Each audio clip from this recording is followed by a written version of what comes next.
యేసుక్రీస్తు పరిశుద్ధ నామం పేరిట మీ అందరికీ వందనాలు తెలియజేస్తూ ఉన్నాను. దేవుడు నిశ్చయముగా మిమ్ములను మీ కుటుంబాలను బహుగా దీవించునుగాక. విశేషమైన తన కృపచేత దేవుడు నింపి మిమ్మల్ని నడిపించునుగాక. కృపయు కనికరమును సమాధానమును దేవుడు మీకును మీ కుటుంబాలకును విస్తరింపచేయునుగాక. దేవుడైన యెహోవా ఎల్లప్పుడూ మీకు తోడై ఉండి మిమ్ములను ఆశీర్వదించునుగాక. ఆమేన్. ఈ చదవబడిన భాగంలో నుంచి ఆమోసు గ్రంథము 9వ అధ్యాయం 3వ వచనాన్ని మనం చదివినట్లయితే, వారు కర్మేలు పర్వతమున దాగినను నేను వారిని వెదికి పట్టి అచ్చట నుండి తీసుకొని వచ్చేదను. నా కన్నులకు కనబడకుండా వారు సముద్రములో మునిగినను అచ్చట సర్పమునకు నేను ఆజ్ఞ ఇత్తును, అది వాని కరుచును. దేవుని బిడ్డలారా, ఆమోసు ద్వారా దేవుడు తన ప్రజలకి దేవుని యొక్క తీర్పు కలుగజేసినప్పుడు ఆ తీర్పులో నుంచి వారు తప్పించుకోవాలని అనేక రకాలైన ప్రయత్నాలు వారు చేస్తున్న విధానాలు ఇక్కడ రాయబడ్డాయి. కొంతమంది పాతాళానికి వెళ్ళినట్లు మనం చూస్తూ ఉన్నాం. కొంతమంది ఆకాశానికి వెళ్ళినారు అని 2వ వచనంలో మనం చూస్తూ ఉన్నాం. అలాగే ఇక్కడ కర్మేలు పర్వతం మీద వారు దాక్కున్నట్లు, అలాగే సముద్రములో కూడా సముద్ర భాగంలో కూడా వారు వెళ్ళి దాచుకున్నారు. ఎందుకంటే దేవుని భయంకరమైన తీర్పు ఆ ప్రజల మీదకు వచ్చినప్పుడు ఆ ప్రజలు ఆ తీర్పు నుండి తప్పించుకోవాలి, దాక్కోవాలి అనే ప్రయత్నాలు వాళ్ళు చేస్తూ ఉన్నారు. దేవుని ప్రజలారా, ఉదయకాల సమయంలో గమనించండి. దేవుని తీర్పు నుండి తప్పించుకోవాలి అనే ఒక ప్రయత్నాలు వారు చేస్తూ ఉన్నారు. దేవుని వాక్యం గమనించినట్లయితే, ఏ మనుషుడు కూడా దేవుని తీర్పు నుండి దాక్కోవటం అనేది, తప్పించుకోవటం అనేది అసాధ్యము అనే విషయాన్ని గుర్తుంచుకోవాలి మనం. దేవుని బిడ్డారా, ఏ వ్యక్తి కూడా తన శక్తి సామర్థ్యాలను బట్టి, తనకున్న అధికారాన్ని బట్టి, తనకున్న పరపతిని బట్టి, తనకున్న గొప్పతనాన్ని బట్టి ఏ వ్యక్తి కూడా దేవుని సన్నిధిలో నుండి మరి తప్పించుకోవటం, దేవుని తీర్పులో నుండి తప్పించుకోవటం అనేది, దేవుని యొద్ద నుండి దాక్కోవటం అనేది సాధ్యము కాదు అనే విషయాన్ని మనం గుర్తుంచుకోవాలి. ఈ యొక్క భాగంలో మనం గమనించినట్లయితే, వాళ్ళు కర్మేలు పర్వతం మీదకి వెళ్తూ ఉన్నారు. కర్మేలు పర్వతం మీదకి వెళ్ళి వారు దాచుకుంటూ ఉన్నారు. దేవుడు చెబుతున్న మాట ఏంటంటే, అక్కడ దాచుకున్నా కానీ అక్కడ కూడా మిమ్మల్ని వెతికి నేను పట్టుకుంటాను. దేవుని కనుదృష్టిలో నుండి ఏ మనుషుడు కూడా దాచుకోవటం అనేది, దాక్కోవటం అనేది అసాధ్యమనే విషయాన్ని మనం గుర్తుంచుకోవాలి. మనుషుల కనుదృష్టిలో మనం దాచుకోవచ్చు, మనుషులకి కనబడకుండా మనం తిరగవచ్చు, కానీ దేవుని సన్నిధిలో నుండి, దేవుని కనుదృష్టిలో నుండి ఏ మానవుడు కూడా తప్పించుకోలేడు, దాక్కోలేడు అనేది మనం గమనించాలి ఉదయకాల సమయంలో. దేవుని బిడ్డలారా, గమనించండి. ఇక్కడ కర్మేలు పర్వతం లాంటి ఎత్తైన స్థలం, మరి ప్రదేశంలో దాగిన, సముద్రంలో దాక్కున్న దేవుని దృష్టి నుండి తప్పించుకోలేరు అనే విషయాన్ని గుర్తుంచుకోవాలి. దేవుని బిడ్డలారా, ఆనాటి ప్రజలు ఆమోసు కాలంలో దేవుడు తీర్పిచ్చినప్పుడు దేవుని యొద్ద నుండి దాక్కోవటం కోసము ఆకాశానికి వెళ్ళి పాతాళానికి వెళ్ళిన పరిస్థితులు, అలాగే సముద్ర గర్భంలోనికి వెళ్ళినట్లు, అలాగే దేవుని బిడ్డలారా, కర్మేలు పర్వతములు వారు దాక్కోవడానికి ప్రయత్నం చేసినా కానీ దేవుని యొక్క సన్నిధిలో నుండి ఏ మానవుడు కూడా దాక్కోవటం అనేది అసాధ్యం అనే విషయాన్ని మనం గుర్తుంచుకోవాలి. అక్కడ కూడా నేను వస్తాను, అక్కడ కూడా నిన్ను వెతికి పట్టుకుంటాను అంటున్నాడు దేవుడు. దేవునికి మరుగు చేయబడిన స్థలం ఏది కూడా లేదనే విషయాన్ని మనం గుర్తుంచుకోవలసిన వారమే ఉన్నాము. దేవుని బిడ్డారా, రెండోదిగా గమనించినట్లయితే, దేవుడు సర్వజ్ఞత్వం కలిగిన వాడు. ఆయనకి మరుగు చేయబడింది ఏది లేదు. మనిషి దాగిన ప్రదేశాలు దేవునికి తెలియకుండా ఉండవు. మన హృదయాన్ని, మన కార్యాలను ఆయనకు పూర్తిగా తెలుసు. దేవుని బిడ్డలారా గమనించండి, మన హృదయం, మనం చేసే కార్యాలన్నీ కూడా మన స్నేహితులకు తెలియకపోవచ్చేమో, మన బంధువులకు తెలియకపోవచ్చేమో, మనతో ఉంటున్న వ్యక్తులకు తెలియకపోవచ్చేమో, కానీ ప్రతి ఒక్క వ్యక్తి గురించి దేవునికి తెలుసు అనే విషయాన్ని గుర్తుంచుకోవాలి. మనం చేస్తున్న కార్యాలు, మన హృదయంలో ఎలాంటి ఆలోచనలు కలిగి ఉంటున్నామో, మనం ఎలాగ నడుచుకుంటున్నామో, మనం ఎలాంటి పనులు చేస్తున్నామో, ఇవన్నీ కూడా దేవునికి తెలుసు అనే విషయాన్ని గుర్తుంచుకోవాలి. దేవుని బిడ్డలారా, కనుక ఈ ఉదయకాల సమయంలో దేవుని వాక్యం మనతో మాట్లాడుతున్న విషయాలను మనం గమనించినట్లయితే, కనుక దేవుని తీర్పు తప్పించుకోలేనిది, ఆయనకి మరుగు చేయబడింది ఏది లేదు. ఆయన తీర్పు నుండి మనం తప్పించుకోలేము అనే విషయాన్ని గుర్తుంచుకోవాలి. దేవుని తీర్పు తప్పించుకోలేనిది. ఈనాడు చాలామంది అనుకుంటున్నారు మేము తప్పించుకోవచ్చులే అనుకుంటున్నారు. కానీ దేవుని వాక్యం గమనించినట్లయితే దేవుడు మరి ఆయన చూడండి, ఆయన కర్మేలు పర్వతం మీదకి వాళ్ళు వెళ్ళినా కానీ, అలాగే సముద్ర గర్భంలోకి వారు వెళ్ళినా కానీ సర్పము వారిని మరి కాటు వేస్తూ ఉంది. వెదికి పట్టుకుంటాను అనే మాటలు ఇక్కడ దేవుడు తీర్పు నుండి తప్పించుకోలేని దానిని తెలియజేస్తూ ఉంది. దేవుడు అంటున్నాడు, నువ్వు కర్మేలు పర్వతం మీదకి వెళ్ళినా కానీ అక్కడ నేను నిన్ను వెతికి పట్టుకుంటాను. నువ్వు సముద్రంలోనికి 3వ వచనం చదివినట్లయితే, దేవుని బిడ్డలారా, నీ మరి సముద్రములో మునిగినను అచ్చట సర్పానికి నేను ఆజ్ఞాపిస్తాను అంటున్నాడు దేవుడు. దేవుడి ఆజ్ఞ సమస్త సృష్టి లోబడతా ఉంది. అన్నీ కూడా ఆయన మాటను వింటాయి. ప్రతిదీ కూడా ఈనాడు మానవుడు తప్ప ప్రతి జంతువులు కావచ్చు, సృష్టి యావత్తు కూడా దేవునికి లోబడతా ఉంది. సృష్టిలో ఉన్న అన్ని, ఆకాశం లోబడతా ఉంది, సముద్రం లోబడతా ఉంది, జంతువులు లోబడతా ఉన్నాయి, సర్పములు లోబడతా ఉన్నాయి. ఇవన్నీ కూడా దేవునికి లోబడేవిగా ఉన్నాయనే విషయాన్ని మనం గుర్తుంచుకోవాలి. దేవుడు అన్నాడు, నువ్వు సముద్రంలోకి వెళ్ళి దాచుకున్నా కానీ అక్కడ నేను సర్పానికి ఆజ్ఞ ఇస్తాను. ఆ సర్పం నిన్నేం చేసిందంటే కరుస్తూ ఉంది అనే విషయాన్ని దేవుడు చెబుతా ఉన్నాడు. నా ప్రియమైన దేవుని బిడ్డలారా, దేవుని తీర్పు అనేది తప్పించుకోలేనిది అనే విషయాన్ని మనం గుర్తుంచుకోవాలి.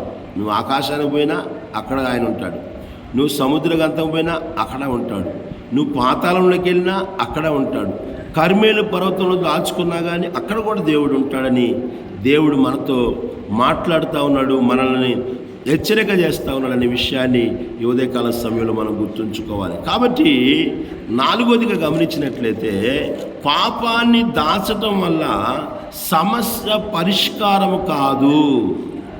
మానవుడు చూడండి, ఈ ఉదయకాల సమయంలో దేవుడు ఒక తీర్పు తీర్చినప్పుడు ఆ తీర్పు నుండి మరి తప్పించుకోవాలనే చూస్తున్నాడు, కానీ చేసిన పాపాన్ని ఒప్పుకోవాలనే ఆలోచన లేదండి. ఈనాడు చాలామంది జీవితాలలో జరిగే కార్యక్రమం ఇదేనండి. పాపాన్ని దాచడం వలన సమస్య పరిష్కారము కాదు అనే విషయాన్ని గుర్తుంచుకోవాలి. ఈనాడు చాలామంది కూడా చేస్తున్న పని ఏంటంటే, వారి జీవితంలో ఉన్న మరి పాపాన్ని దాచుకునే వ్యక్తులుగా ఉంటున్నారు, కానీ దేవుని తీర్పు నుండి పారిపోదాము, తప్పించుకుందాము అనే ఆలోచనే ఆమోసు కాలంలో ఉన్న ప్రజలకి ఉంది. కానీ ఆకాశానికి పోదామా, దేవుని తీర్పు నుండి తప్పించుకోవడానికి పాతాళానికి వెళ్దామా, కర్మేలు పర్వతంకి వెళ్దామా, లేదా సముద్రంలో మునిగుదామా, ఇవి ఆలోచిస్తున్నారు. కానీ ఈ తీర్పు ఎందుకు వచ్చింది? పాపం వల్ల ఈ తీర్పు కలిగింది. అందుకనే దేవుని శిక్ష మన మీదకి వస్తుంది కనుక ఈ పాపాన్ని ఒప్పుకోవాలి అనే ఆలోచన లేదండి. గమనించండి, ఉదయకాల సమయంలో మనుషుల దగ్గర మన తప్పులను దాగగలిగినా కానీ దేవుని దగ్గర ఏది దాగదు. మనుషుల దగ్గర మన తప్పులు, మనం చేసిన పాపములు దాచుకోవచ్చు, కానీ దేవుని దగ్గర ఏ మానవుడు పాపములు దాచుకోవటం అనేది, దాగటం అనేది అసాధ్యం. గుర్తుంచుకోవాలి ఈ ఉదయకాల సమయంలో దేవుని బిడ్డలారా. కనుక పాపాన్ని దాచకుండా ఒప్పుకొని దేవుని క్షమాపణ కోరాలి. ఆనాటి ప్రజలు చేస్తున్న పని ఏంటంటే పాపాన్ని ఒప్పుకొని దేవుని దగ్గర క్షమాపణ కోరకుండా వాళ్ళు చేస్తున్న పని ఏంటంటే దాక్కోవడానికి, తప్పించుకోవడానికి ఇలాంటి ప్రయత్నాలు చేస్తూ ఉన్నారు. ఈ ఉదయకాల సమయంలో వాక్యం ఇచ్చిన నా ప్రియమైన దేవుని బిడ్డలారా, మన జీవితంలో చేసిన పాపం వల్ల కలుగుతున్న తీర్పు నుండి తప్పించుకోవడానికి, దాక్కోవడానికి, పారిపోవడానికి ప్రయత్నించకుండా దేవుని దగ్గరికి వచ్చి పశ్చాత్తాపపడి వాటిని ఒప్పుకుంటే సమస్య పరిష్కారం అవుతూ ఉంది. ఉదయకాల సమయంలో గమనించండి, ఈ లోకంలో ఈ లోకంలో దేవునిలాగా క్షమించగలిగిన వ్యక్తి ఎవరు లేరు. ఆయన క్షమించుటకు సిద్ధ మనస్సు గలవాడు. కనుక ఈ ఉదయకాల సమయంలో వాక్యమించిన నా ప్రియమైన దేవుని బిడ్డలారా, మనం ఏ పాపం చేస్తున్నామో, ఏ అపరాధంలో ఉన్నామో, ఏ అన్యాయంలో ఉన్నామో మనకు తెలుసు. ఎవడైతే ఆ స్థితిలో ఉన్నాడో వాడికి తెలుసు. కనుక దేవుని నుండి తప్పించుకుందాం, పారిపోదాం, దాక్కుందామనే ఆలోచనలు మానివేసి పాపాన్ని తెలుసుకొని పాపాన్ని దాచకుండా పాపాన్ని దేవుని దగ్గర ఒప్పుకుంటే సమస్య పరిష్కారం అవుతూ ఉంది అనే విషయాన్ని గుర్తుంచుకోవాలి. ఈనాడు చాలామంది సమస్యను పెంచుకుంటా ఉన్నారు కానీ సమస్యను పరిష్కరించుకోవట్లా. దేవుని దగ్గరికి వద్దాం, దేవుని దగ్గరికి వెళ్దాం, పాపాన్ని ఒప్పుకుందాం, పశ్చాత్తాపడదాం, దేవుని దగ్గర ఆయన పాదాలు పట్టుకుందాం, ఆయన ద్వారా గొప్ప రక్షణ పొందుకుందామనే ఆలోచన లేదు. దాచుకునే వ్యక్తులుగా ఉన్నారు. దేవుని బిడ్డలారా, ఒకసారి ప్రభువైన యేసుక్రీస్తు వారు ఈ లోకంలో జీవిస్తున్న సమయంలో సీమోను ఇంట భోజనానికి వెళ్ళాడు. పరిసేయుడు ఆయన, కుష్టి రోగం కలిగిన వ్యక్తి. ఆయన ఇంటికి భోజనానికి వెళ్ళాడు. యేసయ్య ఎవరు పిలిచినా వారింటికి వెళ్ళేవాడు. ఆయనకి భేదాలు లేవండి. ఈనాడు ఎన్నో భేదాలు పెట్టుకుంటున్నారు చాలామంది. వాళ్ళింటికి మేము బాం, వీళ్ళింటికి మేము బామని. నా యేసయ్య అందరు ఇళ్ళకపోయేవాడండి, ఆయన పిలిచిన వారిని. దేవుని బిడ్డలారా గమనించండి, ఈరోజు అంటరానితనంగా రకరకాలైన వ్యక్తులను భావిస్తూ ఉన్నారు, చూస్తూ ఉన్నారు, ప్రవర్తిస్తూ ఉన్నారు. యేసయ్య ఆ కుష్ఠరోగి వాడి ఇంటికి భోజనం చేయడానికి వెళ్ళాడు. అక్కడికి భోజనం చేయడానికి భోజన పంక్తిలో కూర్చున్నాడు. ఆయన భోజన పంక్తిలో కూర్చుంటే ఆ ప్రాంతంలో ఉన్న ఒక పాపాత్మురాలని స్త్రీ అని రాయబడింది. ఆమె పేరు కూడా రాయబడలా, ఎందుకంటే పేరు కూడా రాయబడటానికి అర్హత లేని వ్యక్తిగా ఆమె ఉంది. పాపాత్మురాలైన స్త్రీ, ఆ ఊరిలో పాపాత్మురాలైన స్త్రీ అని రాయబడింది. ఆమె యేసయ్య దగ్గరికి వచ్చేటప్పుడు ఒక అత్తరు, సేరున్నర అత్తరు, జటమాంస అత్తరు, చాలా పరిమళ సువాసనతో కూడిన అత్తరు, చాలా విలువైన అత్తరు యేసు ప్రభు దగ్గర తీసుకుని వచ్చిందండి. దేవుని ప్రజలారా, ఈ ఉదయకాల సమయంలో యేసయ్య దగ్గరికి వస్తున్నప్పుడు ఏం తీసుకొని వస్తున్నావు నువ్వు? ఎలా వస్తున్నావు నువ్వు? ఒకసారి పరిశీలన చేసుకోవాలి. యేసయ్య దగ్గరికి వచ్చింది, యేసయ్య వెనక తట్టు నిలబడింది, కన్నీళ్లతో ఆయన పాదాలు తడిపింది, తల వెంట్రుకలతో ఆయన పాదాలు తుడిచింది. దేవుని బిడ్డలారా, అత్తరు పగలగొట్టి ఆయన పాదాల మీద పోసింది, పాదాల మీద పోసింది. ఆయనను పిలిచిన ఆ ఇంటి అతను అనుకుంటున్నాడు, సీమోను, ఈయన ప్రవక్త అయితే ఈమె యవతియో తెలుసుకుంటాడైనా అని మనసులో అనుకుంటున్నాడు. యేసయ్య అతనితో మాట్లాడుతున్నాడు. నా ప్రియమైన దేవుని బిడ్డలారా, చూడండి, ఉదయకాల సమయంలో యేసయ్యకి సమస్తము తెలుసు. యేసయ్యకి మరుగు చేయబడింది ఏదీ లేదు. సీమోనుతో మాట్లాడుతున్నాడు. సీమోనా, నేను నీ ఇంటికి వచ్చానయ్యా, నువ్వు నాకు నీళ్ళు ఇవ్వలేదు, నువ్వు నన్ను ముద్దు పెట్టుకోలేదు, నా తలకు నూనె రాయలేదు. ఆనాటి కాలంలో ఒక వ్యక్తి ఇంటికి వెళ్తే నీళ్ళు ఇవ్వాలి, ముద్దు పెట్టుకోవాలి, అలాగే నూనె తలకు రాయాలి. ఇవేమీ చేయలేదండి. సీమోను యేసయ్య ఇంటికి వస్తే ఈ మర్యాదలు ఏమీ చేయలే. ఈరోజు కొంతమంది దేవుని బిడ్డలారా, లోకంలో ఉన్న వ్యక్తులు, అధికారులు వస్తే ఎన్నో మర్యాదలు చేస్తూ ఉంటారు. కానీ సేవకుడు వస్తే ఎటువంటి మర్యాద ఉండదు, దేవుడు వస్తే ఎటువంటి మర్యాద ఉండదు. యేసుప్రభుని పిలిచాడు, కానీ యేసుప్రభు ఇంటికి వస్తే చేయవలసిన కార్యాలు చేయలేదు. కడుక్కోవడానికి నీళ్ళు ఇవ్వలేదు, ముద్దు పెట్టుకోలేదు, తల మీద నూనె రాయలేదు ఆయన. కానీ ఈ తప్పులన్నీ ఆయన దగ్గర దాచుకొని ఎదుటి వ్యక్తిలో ఉన్న తప్పులు చూస్తూ ఉన్నాడు. ఈనాడు కూడా చాలామంది వ్యక్తులు తమ తప్పులన్నీ, తమ బలహీనతలన్నీ, తమకు జీవితంలో ఉన్న మరి ఎన్నో పాపాలన్నీ దాచుకుంటూ ఎదుటి వ్యక్తిలో ఉన్న పాపాలను చూసే వ్యక్తులుగా ఉన్నారు. అందుకని యేసయ్య అన్నాడు, వేషధారి వేషధారి. దేవుని బిడ్డలారా గమనించండి, ఉదయకాల సమయంలో తమ జీవితంలో ఉన్న బలహీనతలు, తమ జీవితంలో ఉన్న పాపాలు, తమ జీవితంలో ఉన్న అవిధేయతలు, తమ జీవితంలో ఉన్న అన్యాయాలు, అక్రమాలు ఇవన్నీ మర్చిపోయి ఎదుటివాణిలో ఉన్న బలహీనతలను చూసి మాట్లాడే వ్యక్తులందరూ కూడా ఎవరంటే వేషధారులే. యేసయ్య అన్నాడు, వేషధారి, నీ కంట్లో దూల ఉంది, దాన్ని చూసుకోకుండా ఎదుటివాణి కంట్లో నలుసు చూస్తున్నావేంటి అంటున్నాడు యేసయ్య. వేషధారి. తమ తప్పులు, తమ బలహీనతలు, తమకున్న మరి కొరతలు, తమ జీవితంలో ఉన్న పాపములు గమనించకుండా, వాటిని చూసుకోకుండా ఎదుటి వ్యక్తిలో ఇవి చూసే వ్యక్తులందరూ కూడా వేషధారులే. బైబిల్ చెబుతుందండి, దేవుని వాక్యం చెబుతాము.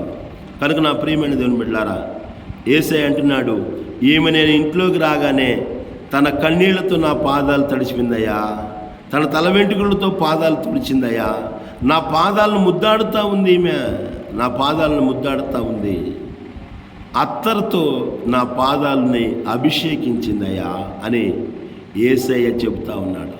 నా ప్రియమైన దేవుని బిడ్డలారా, ఆమె యేసు యొద్దకు వచ్చి తన పాపాల నిమిత్తమై పశ్చాత్తాపపడి కన్నీరు కార్చి ఏడ్చింది. ఉదయకాల సమయంలో పాపపు స్థితిలో ఉన్న మన జీవితాలు దేవుని నుండి పారిపోవడానికి చూస్తున్నావా? దేవుని నుండి దాక్కోవడానికి చూస్తున్నావా? దేవుని నుండి దూరం అవడానికి చూస్తున్నావా? లేదా ఆ పాపములు తెలుసుకొని ఆ పాపములు క్షమించగలిగిన యేసయ్య దగ్గరికి వచ్చి నీ పాపాలు ఒప్పుకొని నీ సమస్యలు పరిష్కరించుకుంటున్నావా? లేదా ఆమోసు కాలంలో ఉన్న ప్రజల్లాగా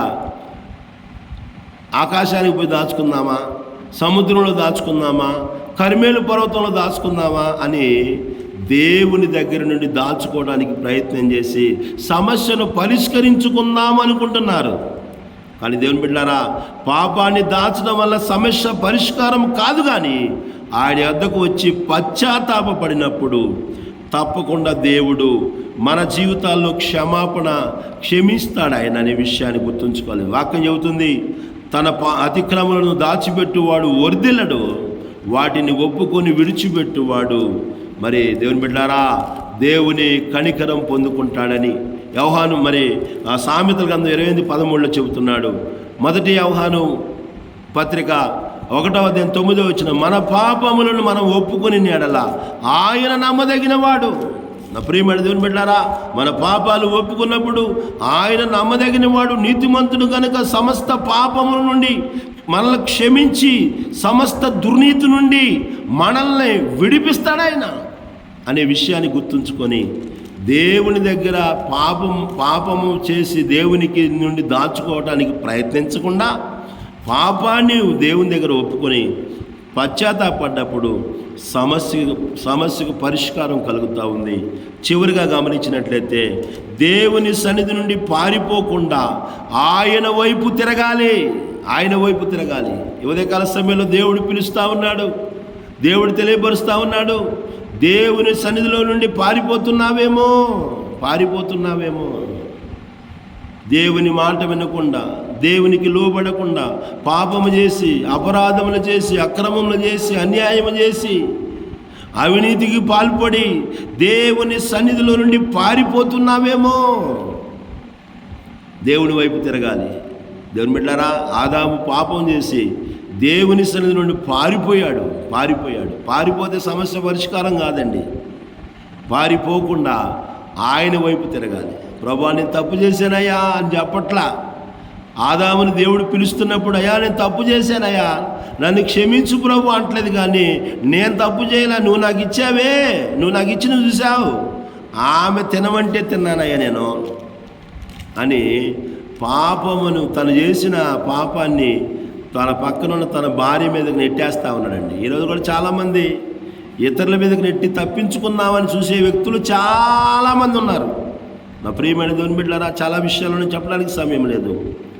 దేవుని సన్నిధిలో నుండి పారిపోకుండా ఆయన వైపు మనం తిరిగినప్పుడు, పశ్చాత్తాపడినప్పుడు యేసయ్య మనల్ని చేర్చుకుంటాడు. యేసయ్యని మనం ఆశ్రయించాలి. వాక్యం చెబుతుంది, దేవుని వద్దకు రండి, యాకోబు పత్రిక 4:8, అప్పుడు ఆయన మీ వద్దకు వచ్చును. కనుక ఈ ఉదయకాల సమయంలో వాక్యం ఇచ్చిన నా ప్రియమైన దేవుని బిడ్డలారా, దేవుని నుండి దాక్కోవటం సాధ్యం కాదని మనం గుర్తుంచుకోవాలి. రెండోది, దేవుడు సర్వజ్ఞత్వం కలిగిన వాడు, ఆయన అన్నీ తెలుసు ఆయనకి. మూడోది, దేవుని తీర్పు తప్పించుకోలేనిది. నాలుగోది, పాపాన్ని దాచడం వల్ల సమస్య పరిష్కారం కాదు అని గుర్తుంచుకోవాలి. ఐదవది, దేవుని సన్నిధిలో నుండి పారిపోకుండా ఆయన వైపు తిరగాలి. అలా తిరిగినప్పుడు ఆయన చేర్చుకొని మనల్ని క్షమించి, మనల్ని అంగీకరించి మన జీవితాల్లో నూతనమైన మేలులతో నింపుతాడు. అటువంటి కృపను, ధన్యతను ప్రభు ప్రతి బిడ్డకు దయచేయనుగాక. దేవుడి కొద్ది మాటలు మనందరి వినికిడిలో దీవించునుగాక. ఆమేన్.